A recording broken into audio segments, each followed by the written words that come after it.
Hello बच्चों, तो आप प्रश्नों को देखते हैं। परीक्षा में एक विद्यार्थी को 5 प्रश्नों में से 4 प्रश्नों के उत्तर देने हैं, परंतु प्रश्न 1 और 2 अनिवार्य हैं। उन विधियों की संख्या ज्ञात कीजिए जिनसे वह विद्यार्थी उत्तर देने के विकल्प चुन सकता है। तो दिए गए प्रश्न की मुख्य अवधारणा की बात करें तो बच्चों यहाँ पर हम बात करेंगे, यदि NCR हो तो बच्चों देखो इसे हम क्या लिख सकते हैं। तो देखो यहाँ पर n का फैक्टोरियल बटे में यहाँ से बच्चों n माइनस r का फैक्टोरियल गुना में क्या हो जाएगा r का फैक्टोरियल। ठीक है, तो इस मुख्य उदाहरण की सहायता से हम दिए गए प्रश्न को हल करेंगे। बच्चों देखो यहाँ पर कुल कितने प्रश्न हैं, 5 प्रश्न हैं। तो यहाँ पर हम लिखेंगे कुल प्रश्न बराबर 5। ठीक है बच्चों, देखो इसमें से कितने प्रश्न के उत्तर देने हैं, तो 4 प्रश्नों के उत्तर देने हैं। तो यहाँ पर हम लिखेंगे उत्तर देने वाले प्रश्नों की संख्या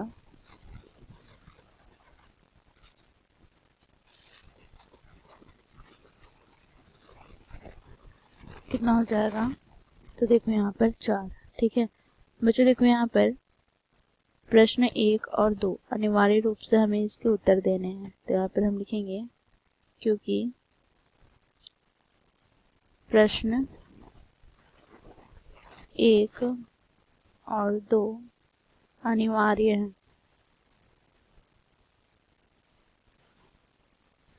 तो इस ये बच्चों देखो यहाँ पर हमें कितने और बचे हुए प्रश्न हो जाएंगे। तो यहाँ पर हम लिखेंगे बचे हुए प्रश्न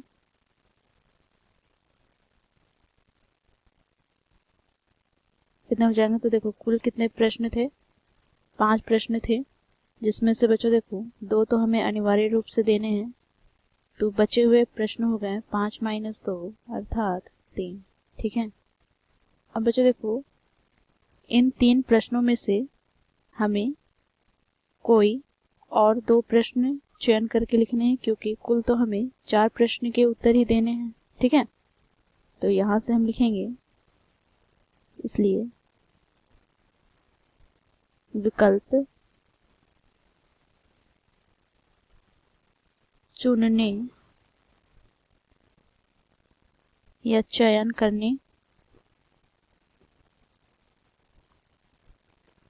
की विधियों की संख्या